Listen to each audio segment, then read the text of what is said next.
The winter wind swept across Dustmere Valley, Montana Territory, in 1882 with a cruelty that seemed born from the mountains themselves.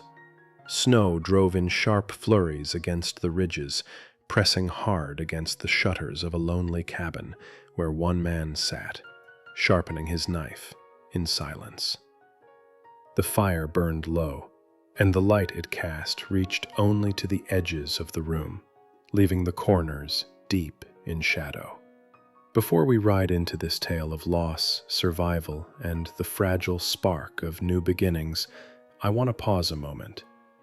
If you believe in stories of the frontier, where men and women are tested by hardship, where hearts break and heal in the same breath, then be sure to like this video, leave a comment telling me where you're watching from, and subscribe to the channel so you never miss another story. Your support keeps these fires burning, just as Eli Harland keeps his hearth alive through the coldest nights. Eli was 42, though the years had worked themselves into his face as if he carried twice that many. He had not chosen solitude, it had claimed him. Once he had known warmth in this very cabin, had heard laughter bounce off these log walls. A wife named Clara had filled his nights with quiet comfort, and a baby boy named Levi had filled his mornings with purpose. But one night, fire broke through the stovepipe while Eli was out checking his traps. By the time he returned, the flames were already hungry. He dragged Clara outside, but his son was gone, swallowed before he ever reached him. That night left Eli with ashes in his hands and silence in his heart. Since then, he had not left. 5 years he had lived alone, not drinking, not praying, simply moving through the days like a machine, tending traps, drying meat, mending gear, keeping the fire steady. His grief was not loud. It was carved into the lines of his face, into the way his hands worked without thought. The quiet had become his only companion. The land did not ask for his pain. The valley did not care about his loneliness. And so, he endured. But destiny has a way of finding men, even a father. Just don't send us back out there. The words struck like a stone. Not a bargain, not a performance, only survival laid bare. Eli's first instinct was to close the door, to preserve his solitude against the storm. But then the little girl whimpered, soft and broken, and he looked again. He saw a mother's arms shaking from cold, a boy holding a slingshot like it was his last weapon, and eyes that carried the weight of too many cruel nights. Eli felt the wall he had built around himself shift, if only by an inch. He stepped back and opened the door wide. "Get in," he said. The woman hesitated only long enough to pull the child closer before stepping into the warmth. Snow fell from her shoulders onto his floor. The boy followed, his eyes watchful, never leaving Eli's face. And with that moment, the silence of Eli Harland's life cracked. What began as shelter from the storm would soon become something far more dangerous and far more precious. A chance for a man who thought himself buried to learn what it means to live again. The dawn after their first night together in that one-room cabin broke pale and sharp, the kind of light that spread across the snow like a blade rather than a blessing. Eli Harland had known mornings like this for years, quiet, cold, unchanging, but never with the weight of another's presence inside his walls. The fire hissed low as he bent to stoke the coals, boots braced on the plank floor. Behind him he heard the faint rustle of movement, the whisper of a child's cough, and the steady patience of a woman who rose without complaint, even when her body was heavy from exhaustion. Miriam was already awake, her chestnut hair bound in a strip of worn flannel, Sleeves rolled past her elbows as she knelt by the hearth to brush away ashes. She did not seem like a stranger anymore, nor did she move like someone afraid of being cast back into the storm. She moved with the careful grace of one who understood the price of survival, who carried her children through hunger, fear, and cold, and who had learned to build a semblance of order wherever her feet found ground. Annie blinked drowsily from under the furs, little hands reaching toward the warmth, while Cal stood. Was a woman who had nothing left to disguise, and yet carried herself with a quiet dignity. She did not beg, she did not flatter, she simply existed, fiercely, for the sake of her children. And Eli, watching her tend to small things, sweeping a corner, folding a blanket, pressing her palm to her daughter's forehead, found himself unable to turn away. The boy lingered close to the wall, fingers grazing the slingshot as though it were a talisman, a line of defense against a world that had already taken too much. Eli recognized that look. He had worn it once himself, after the war, after the fire. The stare of someone who expected cruelty and braced against it, even in silence. But Eli also saw the flicker of curiosity when Cal's gaze shifted toward him, the way the boy's jaw tightened, not in defiance, but in caution. Eli said nothing of it. He knew trust was not asked for. It was earned, slow as thawing ground. Later that day, Eli pulled on his coat, his gloves stiff with frost, and paused at the door. "I've got traps out east," he said. "I'll be back before sundown." Miriam turned from the basin where she had been rinsing tin bowls, her expression calm, her eyes steady. "Do you want help around here?" Her voice did not carry eagerness, only a plain willingness, as though she knew her worth had to be proven in order to remain. Eli met her gaze. "You know how to keep a fire going?" She nodded. "Then keep it going.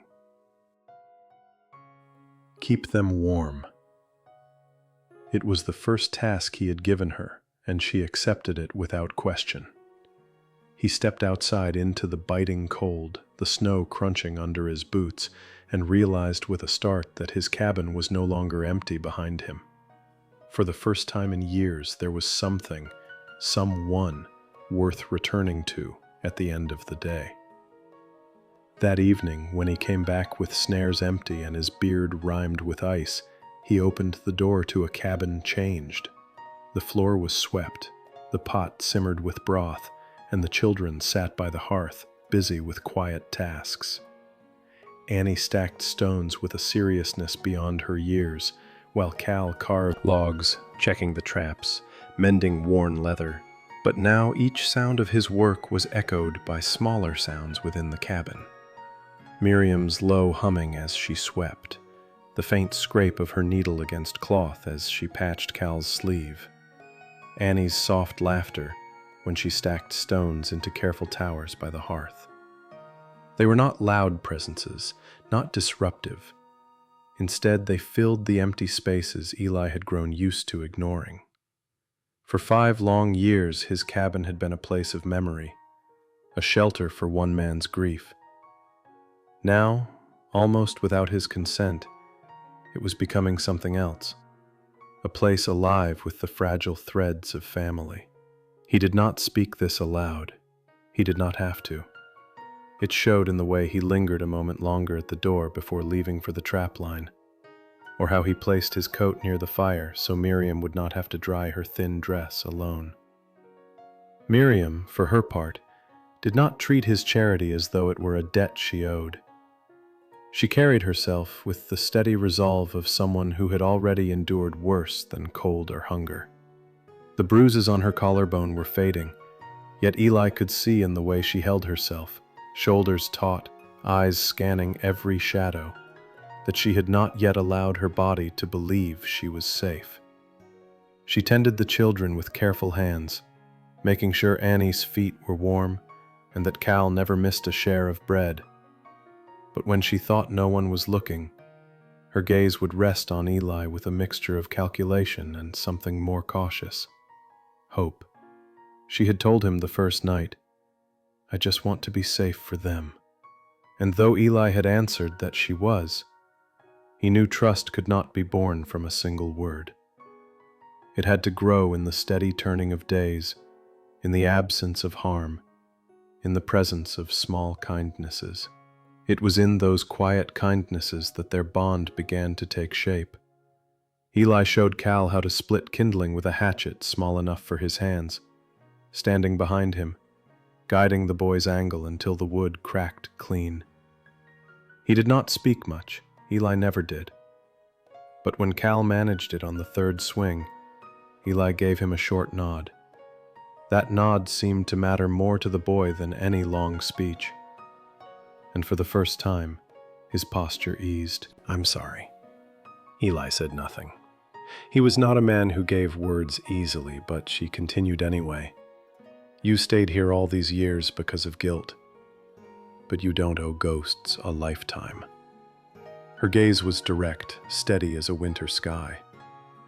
"You couldn't save them, but you're saving us." Eli's jaw tightened, and though he did not answer, something in him loosened. For the first time in years, he allowed himself to look at a woman without turning away, to see not only her weariness, but the strength that lived beneath it. Later, as the fire dimmed and the children slept curled under furs, Eli draped a blanket over Miriam's shoulders. His hand brushed her neck, lingering for a moment longer than necessity demanded. She froze slightly, then exhaled, her hand rising to rest on his wrist. "I'm not asking for your bed," she whispered. "I just don't want to go." Eli's answer came quiet, sure. "I didn't think you were." Their foreheads touched in the glow of the coals, and when he kissed her it was not rushed, not taken, but steady, earned by nights of silence shared and small trusts built. Her lips softened against his, her fingers curling into his shirt. And for the first time in 5 years, Eli felt the warmth of another soul pressed against his. That night he did not feel alone. He felt instead the fragile beginning of something he had long believed buried, a reason to live beyond survival. The kiss by the fire had not been a promise spoken aloud, but it settled between them like something unshakable, a quiet truth that both could feel. The days that followed unfolded not with sudden declarations, but with small shifts, the kind that turned survival into living. Miriam still rose before dawn to tend the hearth, sleeves rolled, hair tied back with a strip of cloth, her movements practiced and sure.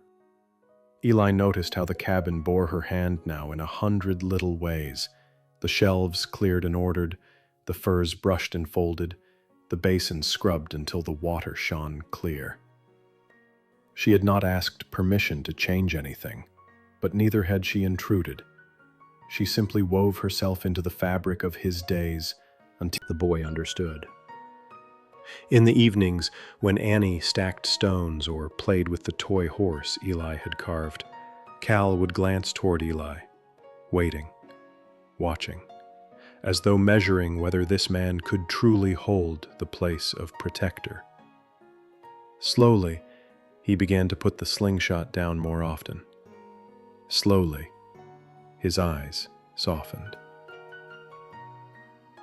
Miriam noticed, and in those small changes, her own heart began to ease. For weeks, she had lived braced for the moment when safety would be snatched away, when kindness would twist into demand, when shelter would turn to threat. But Eli never crossed that line. He offered, but he never pressed. He provided, but he never lorded it over her. His steadiness was not loud. It was in the way he came back every evening with wood stacked high against the wall, or how he taught her son with the same patience he used on his traps. And each night, as she brushed Annie's hair by the fire and laid her daughter down to sleep. She caught herself breathing easier. She caught herself humming again, softly, as though some buried part of her dared to believe they had found not just shelter, but home. One evening, as the coals burned low, Eli rose from his chair and fetched a clean shirt from the trunk, flannel-lined and warm. He handed it to Miriam without ceremony. "Yours is past fixing," he said. She looked down at the shirt, then up at him. "You keep giving me things." Eli shrugged, his gray eyes steady. "You keep staying." For a moment her lips trembled, but she said nothing more. She only pressed the shirt to her chest and nodded. That night, when the cabin settled into its quiet rhythm, Eli did not stay in his cot. He pulled his chair beside the hearth, near where she lay with the children, not too close, but near enough to hear the soft cadence of her breathing. The silence held them both, not heavy, not hollow, but warm in its shared presence. In the days that followed, snow began to soften at the edges, dripping from the eaves. The ground carried new weight. The sound of Annie's laughter echoing against the logs when she tried to mimic Eli's steps. The scrape of Cal's hatchet as he learned to split kindling.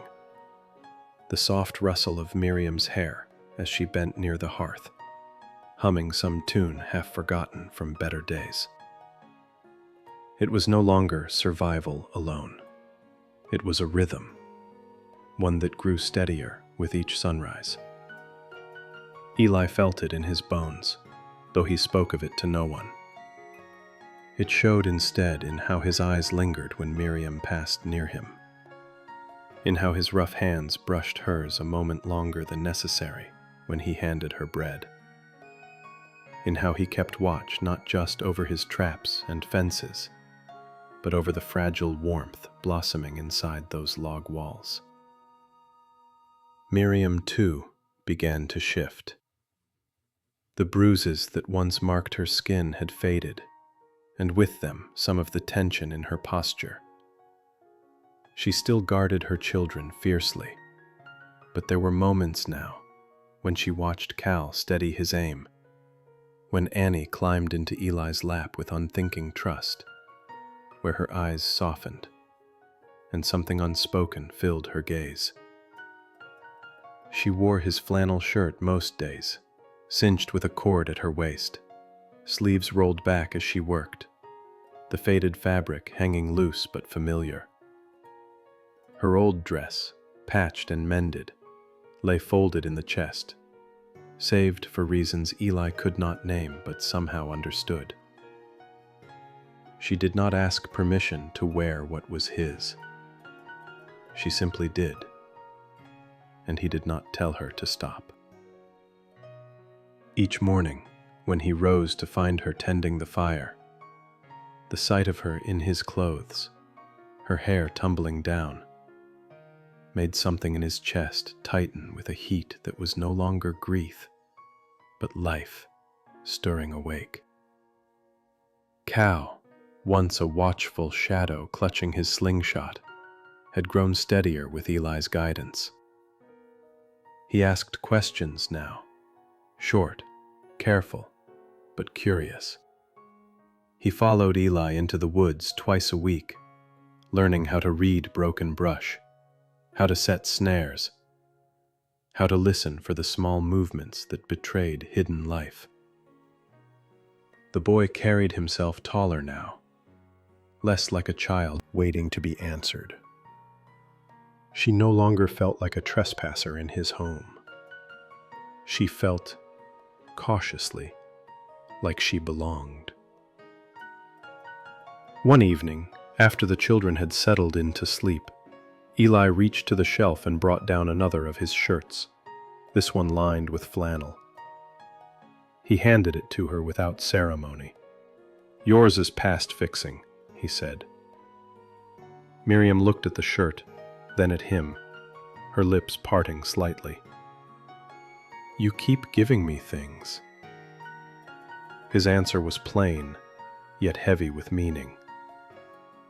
You keep staying. Her throat worked as though she might cry, but she only nodded and pressed the shirt to her chest. That night, when Eli set his chair near the hearth instead of retreating to his cot, she whispered softly, I'm not asking for anything. I just want to be safe for them, for myself. Eli looked at her for a long moment, his voice low but firm.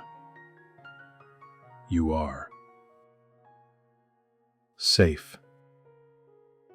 She held his gaze until the fire burned low, and though no more words were spoken, the truth lay thick in the air. They were no longer strangers bound by storm. They were becoming something more. Two souls, scarred and weary, daring to lean toward life again. Nights grew longer, but they no longer felt empty. What had once been silence too heavy for a man to carry had become a silence that breathed, that shifted, that held more than grief. Miriam moved through the cabin as though she had always belonged there, her presence a soft but unshakable weight. Annie's laughter now came more often. Cal's watchful eyes had grown less suspicious, and Eli found himself listening less to the howl of the wind outside and more to the rhythm of life within his walls. It showed in small things. How Annie would crawl into his lap and fall asleep there without hesitation. How Cal would glance at him for approval before striking the hatchet against kindling. How Miriam no longer looked around the cabin as though she expected the door to be thrown open and safety to vanish. Instead, she began to breathe as if the very air was hers to claim, turned her voice low but clear. I think I'm ready to stop sleeping on the floor. Eli froze, the knife in his hand stilled. He rose slowly, brushing sawdust from his shirt, his eyes never leaving hers. You sure? He asked, his voice rougher than he intended. She nodded once. I've known since the second night. She did not move away as he stepped toward her, deliberate and steady, the way a man approaches something sacred. His hand lifted, touching her cheek, then sliding to her waist. Her body leaned into his, soft yet unafraid. You're not here because I let you in, he murmured. You stay because you belong. Her breath caught, but her words came quiet, certain. I stayed because you looked at me and didn't expect anything. The kiss that followed was no accident, no hesitation. It was slow, steady, the kind of kiss born from nights of silence shared, from trust earned through small kindnesses. Her lips parted beneath his, her fingers curling into his shirt, and Eli felt the years of solitude melt away like snow under spring sun. He pulled her closer, his hand warm against the small of her back, and she pressed against him without fear. There was no urgency, no demand, only presence, want that had grown carefully, deliberately, until it could no longer be ignored. He led her to the cot at the back of the room, and she came without hesitation. They lay beneath the thick fur blankets, facing each other, his hand resting gently on the curve of her hip, her fingers tracing the scar across his chest. Her eyes never left his face. Slowly she unbuttoned the flannel, letting him see her without shame. The bruises had faded, leaving only softness and the warmth of a body alive and willing. Eli touched her gently, reverently, the line of her collarbone, the flat of her stomach. the edge of her breast. She did not flinch. She met his touch with a steadiness that told him she was choosing this, choosing him. When he finally laid himself against her, it was without a word, their breathing falling into rhythm when she moved around him. Her hand would brush his shoulder as she set down a cup of coffee. His fingers lingered on her waist when he passed behind her near the hearth. Cal watched with curiosity, but no longer with suspicion. Annie laughed more often, climbing onto Eli's lap as though it was her rightful place. The silence that once lived like a shadow in the cabin now felt earned, shared, alive. What had begun with a desperate knock on a storm night had become something neither of them had thought possible. A life not bound by survival alone, but by the fragile, steady pull of love. Morning came soft, the snow outside still thick but no longer cruel, as though the land itself had decided to relent for a spell. Eli Harland stirred awake with the weight of Miriam warm against his chest, her breath steady, her hand resting across the scar that ran over his ribs. For a long time he did not move.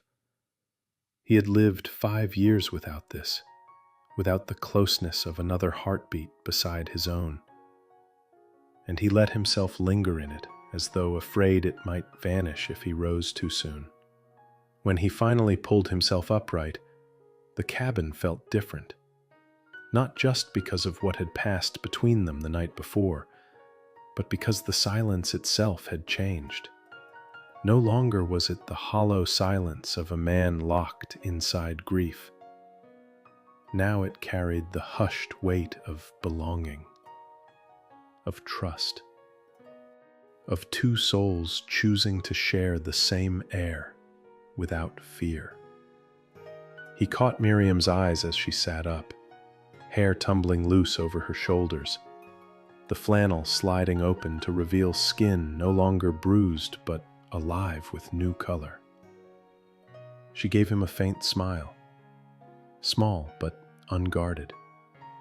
It was the first time he had seen her look that way, and it struck him harder than the cold ever had. Their days took on a rhythm shaped not only by survival but by choice. Miriam still moved through the cabin with purposeful hands, tending the fire, stitching clothes, boiling broth into something that tasted of comfort rather than desperation. But there was less edge in her movements now, less bracing for cruelty, never talking down to him, never rushing him.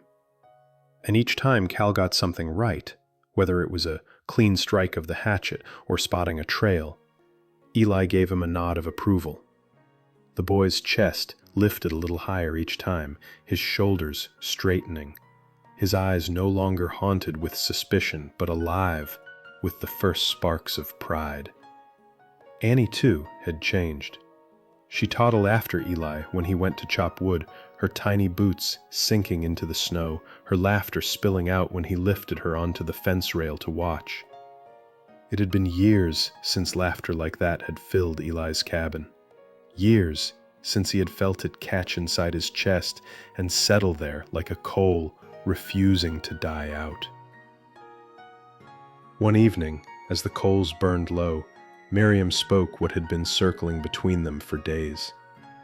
She sat near the fire, hair brushed loose down her back, her voice quiet but steady.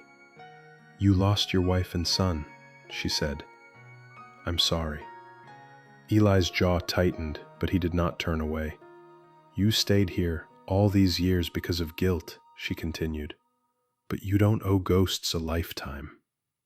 He did not answer, but her words sank into him like water into parched earth.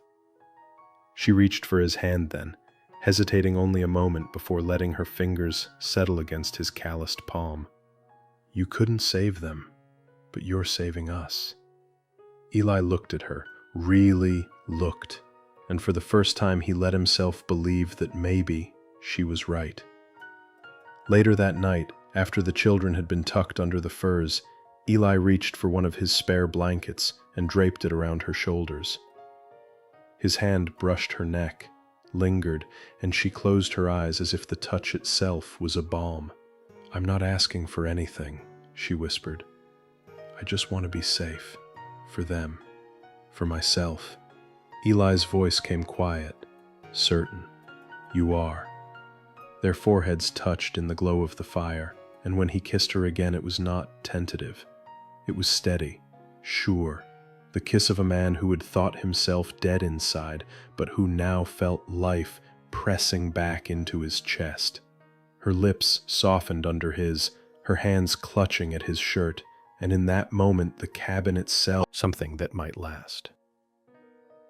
Spring crept slow into Dustmere Valley, the snow softening first at the edges of the ridge, then melting in steady rivulets that carved their way down to the creek. Inside the cabin, the rhythm between Eli and Miriam had settled into something so natural it felt as though it had always been. She rose early, tied her hair back with flannel, and moved about the space as though every shelf and kettle belonged to her. He taught Cal how to set snares and mend leather straps, the boy's shoulders straightening each time Eli gave him the smallest nod of approval. Annie followed her mother and Eli both, humming to herself, laughter tumbling out when she tried to carry a bucket too big for her hands. Life had taken shape again, quiet but undeniable. Yet nothing on the frontier was ever safe for long, and it came in the form of a letter delivered by a boy on horseback one pale afternoon. Eli met the rider at the fence line, suspicion already stirring in his gut. The boy, no older than 16, handed him an envelope stamped from the county office in Miles City. Eli broke the seal with stiff fingers and read the words twice before stepping back into the cabin. Miriam was at the basin, her sleeves wet, hair falling loose across her cheek. She looked up at once, her eyes catching the shift in his face. "What is it?" she asked. Eli's jaw worked as he held out the paper. "Your late husband's kin filed a report," he said quietly. "Claims you ran off, took property not yours, livestock, supplies." Miriam stiffened, her hands tightening against the rim of the basin. "We didn't take a thing. Just what belonged to me and the children. We had nothing but rags when we left." Her voice did not tremble, but the old fear flickered back into her eyes, the fear of being dragged from safety and thrown into judgment by men who had never known mercy. Eli folded the letter slowly, deliberately, and set it on the table. "County's asking for confirmation," he said. "They want to know where you are." Miriam's face paled. "If I stay here, I put you at risk." "We'll sign what we need. Make it legal." Miriam's eyes widened, her breath unsteady. "Today?" He nodded. "As soon as you're ready." For a long moment, silence held between them, not heavy but full of meaning. Then she nodded slowly. "I want the children to see it. I want them to know it's real." And the next morning, they left together, the four of them in Eli's patched wagon, mule harnessed steady against the thawing road. Miriam sat beside Eli, her hand resting beneath the blanket against his thigh. Cal and Annie rode in back, curled against hides, their eyes wide with the wonder of leaving the cabin as a family. Dustmere Valley stretched behind them, the horizon opening into hills still patched with snow. When they reached town, eyes turned toward them, but Eli did not waver. At the county office, he gave his name. The clerk asked questions, and Miriam answered with quiet steadiness. Yes, she was widowed. Yes, she had 2 children. Yes, she lived with Mr. Harland. When the clerk asked if Eli confirmed her protection, Eli did not hesitate. She's my wife. Legally, she will be today. And the papers were signed in a back room. No preacher, no ceremony, just ink and witness. But when Miriam stepped out into the daylight with Eli's name written beside hers, her shoulders dropped as though a weight she had carried for years had finally been set down. On the ride home, Cal climbed to the front of the wagon and looked up at Eli. "Can we paint the door?" he asked. Eli frowned slightly. "Why?" The boy's face was solemn, determined. "So folks know it's ours." For the first time in a long while, Eli smiled. "Then we'll paint it blue." Miriam's hand slipped into his beneath the blanket, her fingers curling into his, and Eli knew in that moment that nothing, no letter, no accusation, no storm, could undo what they had claimed together. By late April, Dustmere Valley had begun to loosen its icy grip. The snow melted in wide patches that bared the dark soil beneath. The creek ran high with thaw, and the scent of pine mixed with mud drifted in through. Had the boy listened close, shoulders straight, eyes focused, his small hands moving with care. Each time Eli nodded in approval, Cal's face lit just slightly, pride showing where once there had only been suspicion. Inside, Miriam moved with a rhythm that had shifted too. No longer did she work with the desperation of someone braced to be cast out. She worked with ownership now, her presence stamped into every corner of the cabin. She had sewn curtains from old flour sacks, scrubbed the window panes until sunlight broke through clean, and built shelves from scrap wood where she stacked jars of broth and bundles of herbs. Even Eli's old coat, long left with a hole torn through the sleeve, now hung mended by her hand. She moved about the space as though it had always been hers, and in a way it was. When she knelt to sweep the hearth, her loose hair falling over her shoulder, Eli would catch himself staring, struck by how much lighter she seemed. The shadows in her eyes had thinned. The woman who had once stood barefoot in the snow, trembling with exhaustion, now carried herself with a steadiness that came not only from survival, but from the quiet certainty that she was no longer alone. Annie had grown bolder too. She toddled around the yard, chasing chickens that scattered with indignant clucks, her laughter ringing out across the valley. When Eli lifted her into his arms after a tumble, she clung to his neck and called him Pa for the first time. The word hit him harder than any storm.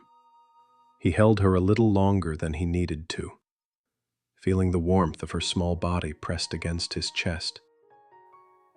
That single word, simple and unassuming, was the kind of gift he had thought buried forever. He had once lost a son to fire, but here was a child looking at him, as though he had always been meant to stand in that place. Yet it was Miriam who carried the most profound change. Eli noticed her slowing more often, pausing during chores, pressing a hand gently against her middle when she thought no one was watching. He said nothing at first, but the truth came to him as surely as the thought. Her stomach. His voice was rough, but sure. "All right." Miriam searched his eyes. "You don't have to say more. I just needed you to know." He shook his head, his thumb brushing against her knuckles. "You don't ever need to ask permission to stay or to grow. You're part of this land now, same as me." A small smile broke across her face then, the kind of smile he had not seen since the night they first kissed. Full, unguarded, alive. "You say that like I've got roots," she whispered. He met her gaze, steady. "You do." That night, as she lay with her back against his chest, his arm wrapped around her, his hand resting across her stomach. Eli let himself imagine a future he had once thought forbidden. A cabin not filled with silence, but with the cries of new life. A field not planted in grief, but in promise. A family not borrowed, not temporary, but wholly his. For the first time in years, he allowed himself to believe that the valley could hold not just memory, but tomorrow. By June, Dustmere Valley had shed its winter skin. The ridges that once stood white and unyielding now rolled green, dotted with wildflowers that bent in the soft wind. The creek ran full and bright, and the soil behind the cabin, once hardened with frost, had begun to bear the first tender shoots of corn and beans. Eli Harland stood at the edge of the rows with Cal beside him, both squinting into the early sun. The boy carried a tin pail of seeds, but he wasn't sowing. He was watching Eli. "Is it good enough?" Cal asked, his voice steady but searching. Eli looked down at him, seeing not just the cautious boy who had once gripped a slingshot in suspicion, but a son learning how to measure himself against the world. "It's growing," Eli answered. "That's all that matters." Cal nodded, and the simple reply seemed to root itself in him like truth. From the porch, Miriam watched, one hand resting just beneath her ribs, the fabric of her dress drawn softly over the curve of her belly. She leaned against the doorframe, barefoot, her hair loose to grief. It had become what neither of them had dared to name aloud in the beginning: a home. Yet life on the frontier was never free of shadow. One afternoon, a wagon rattled down the valley road, carrying the county clerk who had signed their papers weeks before. He tipped his hat, polite but uneasy. "Just checking in," he said. "Word is the family in Miles City still asks after her." Eli stood tall at the gate, his jaw set. "You tell them she's my wife. Her children carry my name now." The clerk studied Eli's face, then nodded. "I already did." He left a parcel of supplies and rode off, the sound of his wheels fading into the trees. Miriam had stood beside Eli the whole time, her hand resting over the swell beneath her dress. She had not needed to speak. His words had been enough. That evening, as the sun dipped low and turned the valley gold, Eli walked behind Miriam as she stepped barefoot through the rows of young corn. She brushed her fingertips along the green stalks, smiling softly. "This place doesn't feel like the end anymore," she whispered. "It feels like the middle of something." Eli slid his hands to her hips, pulling her gently against him. "It is," he said. "It's the middle of our life." She turned, her eyes lifting to his, and the smile that broke across her face was unlike any he had seen before. Unguarded, full, as if some deep part of her had finally settled and would never wander again. When he kissed her, long and steady, the wind moved through her hair and the garden rose around them. Behind them, the cabin glowed with firelight, the children's laughter spilling out from within. For the first time in 5 years, Eli said the words he had buried with Clara and Levi. "I love you." Miriam's breath caught, her eyes shining in the last light of day. "I never thought I'd hear that again." His hand cupped her face, rough and gentle all at once.